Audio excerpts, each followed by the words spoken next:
Tu conhece o dorama Você Estava Lá?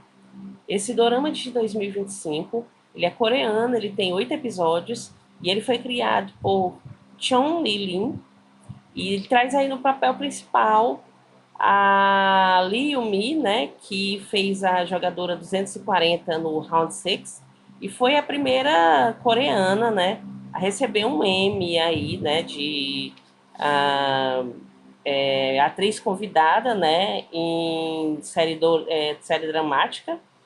E o dorama, né, ele fala sobre um tema que é muito pesado, mas que muito necessário também para que as mulheres venham aí ficar sempre alerta, que é o abuso psicológico, o abuso físico, a violência, né, seja ela física, mental, violência doméstica, né, e ele mostra, né, aí a Yusun, uma vendedora de artigos de luxo, que ela tem uma melhor amiga e ela descobre que essa melhor amiga dela está sendo vítima aí de violência doméstica, né?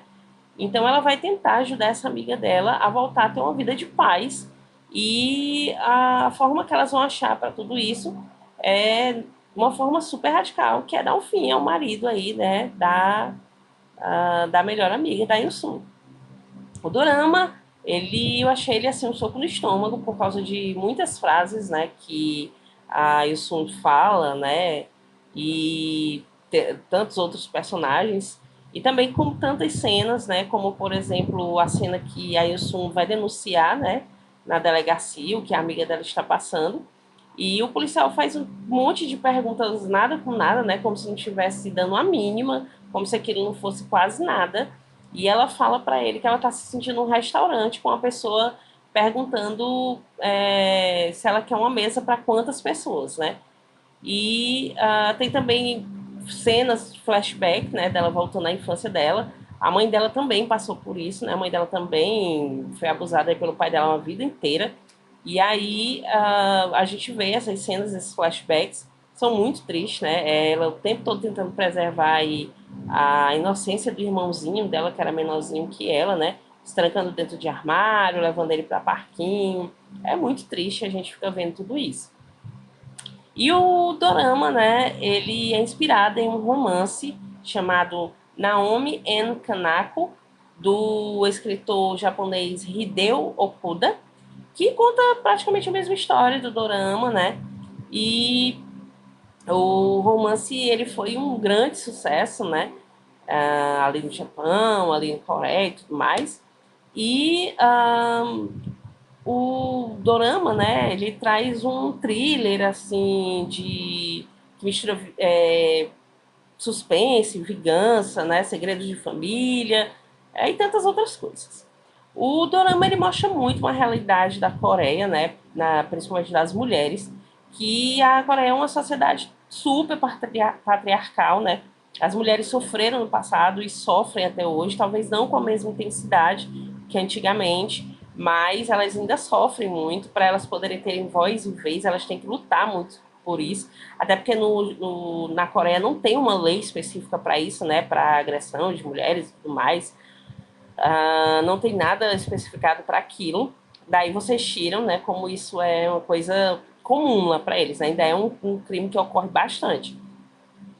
E a coisa lá era tão pesada que nos anos 60 existia um ditado que eu me nego a pronunciar ele totalmente como ele é aqui, mas era algo comparando mulheres a peixes secos, né?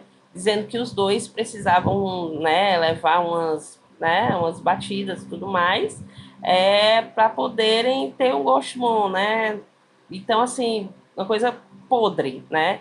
Depois, se vocês quiserem procurar aí na internet, se vocês quiserem ler ele na íntegra, vocês podem ler, mas eu me recuso a falar aqui porque realmente é uma coisa assim muito chula e muito pesada, então não compensa.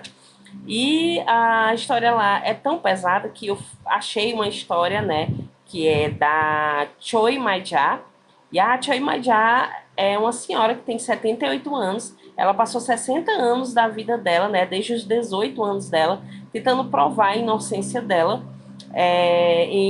Nos anos 60, ela conheceu um cara, né, e esse cara quis, né, abusar dela, né, quis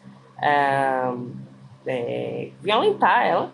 E ela, para poder se sair, ela mordeu um pedaço da língua dele, né?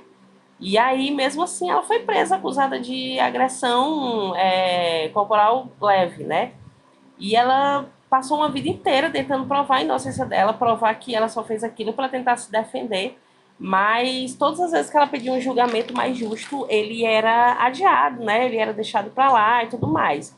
Até que ela levou o caso para a Suprema Corte. E quando ela chegou lá na Suprema Corte, eles exigiram, né, que o julgamento na cidade de Busan, que era onde ela morava, fosse revisto, eles analisassem as provas e finalmente, em setembro desse ano, né, de 2025, 60 anos depois, ela foi inocentada, né? O pessoal viu que realmente ela fez para se defender, foi uma coisa de autodefesa. E a Choi, ela fala que ela fez tudo isso para que mulheres, né, ou outras mulheres também possam lutar, né, pelos seus direitos, também possam se fazer ouvida e tudo mais. E isso é um caso assim que abalou tanto a Coreia, né, por causa de tantos erros. Os promotores chegaram a perguntar para ela se ela queria se casar com o abusador, né, para tentar deixar esse processo para lá. E você te vê o absurdo, a pessoa ser violentada, né? E ainda ter que ouvir esse tipo de coisa podre, né? E o caso dela ficou tão conhecido que hoje em dia ele entrou no livro de direito penal, né? Que vários estudantes aí de direito estudam lá na Coreia.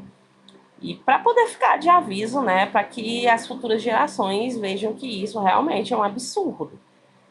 E até 1980, né, as mulheres não tinham muito movimento lá, até ser criado o Centro de Acolhimento de Aconselhamento, aliás, Centro de Aconselhamento da Coreia para as mulheres. E assim foram feitas várias manifestações, né, várias campanhas para que locais, né, ambientes, também famílias e tudo mais, costumes e tudo, não tratasse a vida da mulher, né, é, tão, tão assim pequena, né? Tão maçante e tão difícil como é até hoje em dia, né? A vida das coreanas, né?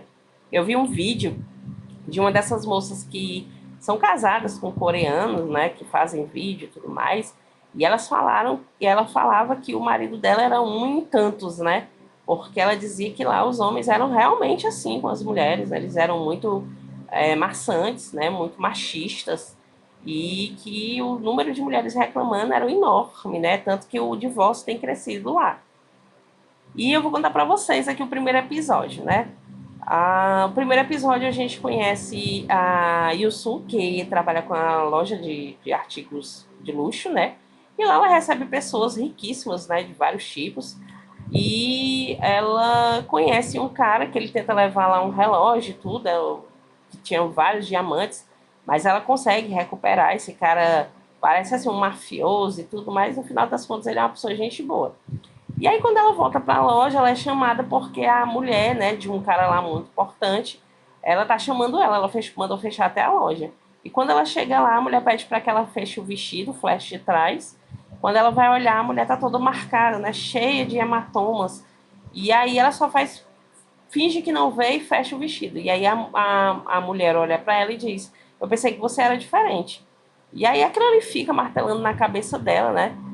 E depois de alguns dias ela sabe que essa mulher faleceu, né? Ela se jogou na frente do carro do marido, porque não aguentou tantas pancadas e tudo mais.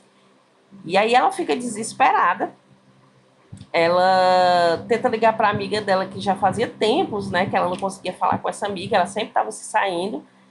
E aí, aliás, um dia antes ela tinha ido na casa dessa amiga, tinha visto que a amiga estava toda roxa também, né? Foi o caso que ela fez a denúncia e tudo. E aí, quando ela sabe que essa mulher, essa da loja, né, que foi atrás dela, ela faleceu, né? Ela se matou porque não aguentou. Ela vai atrás da amiga. E aí a amiga conta pra ela que quer se livrar do marido porque não aguenta mais, né? A amiga já ia até pro lado do prédio e tudo mais. E aí ela decide, junto com a amiga, que elas vão se livrar sim. E ela vai fazer de tudo para que isso dê certo.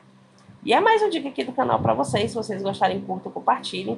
Sigam a gente nas redes sociais. Até a próxima.